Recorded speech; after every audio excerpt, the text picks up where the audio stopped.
माऊली, या पायी वारीमध्ये दुकानांची बी संगीत खुर्ची पाहायला मिळते। या वारीमध्ये प्रत्येक गावात आपलं दुकान मांडायचं आणि नित्योपयोगी वस्तू विकायच्या बघा। एकीकडे वारी पुढं पुढं सरकती आणि दुसरीकडे ही दुकानं बीच पुढं पुढं सरकत असतात बघा। कसा असतो या त्यांचा प्रवास जाणून घेतलाय आमची प्रतिनिधी शिवानी पांढरेनं। आषाढी वारी आली की जी वारकऱ्यांमध्ये जो उत्साह असतो, जो प्रत्येक माऊलींमध्ये उत्साह दिसत असतो, तोच उत्साह या व्यापाऱ्यांमध्येही दिसतो। या व्यापाऱ्यांचं, या दुकानदारांची अक्षरशः संगीत खुर्ची आपल्याला बघायला मिळते।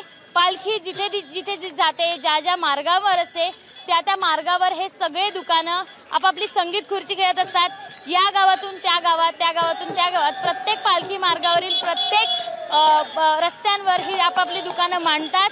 कसं नियोजन असतं तुमचं एवढं दुकान घेऊन पूर्ण वारी? असतो आम्ही वारी बरोबरच असतो। आता पुढचं नियोजन काय असेल आजच्या दिवसाचं? आता पुढचं आम्ही आता वडकी नाल्यापाशी जाणार। वडकी नाल्यापाशी म्हणजे इथनं पालखी हल्ली की पुढे जाऊन तिकडे जाऊन समोर दुकानं लावायची? समोर दुकान लावायचं।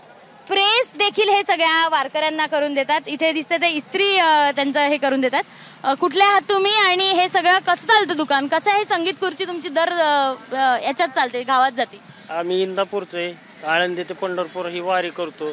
वारकऱ्यांवर वारकऱ्यांची सेवाही करायची, आपलं पैसेही कमवायचे, यानुसार आम्ही दिंडी पूर्ण करत असतो वारी।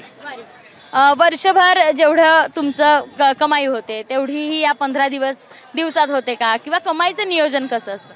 कमाई काही जास्त होत नाही, एक वारी पूर्ण होते आपली, त्या दृष्टीने आम्ही जातो पंढरपूरला, सगळेजण जातो आम्ही। तोच व्यवसाय करून त्याच गोष्टी सोबत घेऊन हे आता पंढरीची वारी करायला निघतात। एकीकडे आपल्याला सगळी वारी टाळ मृदुंगाच्या गजरात दिसते, तर एकीकडे या दुकानांची सगळी संगीत खुर्ची पण आपल्याला पंढरीपर्यंत पाहायला मिळणार आहे।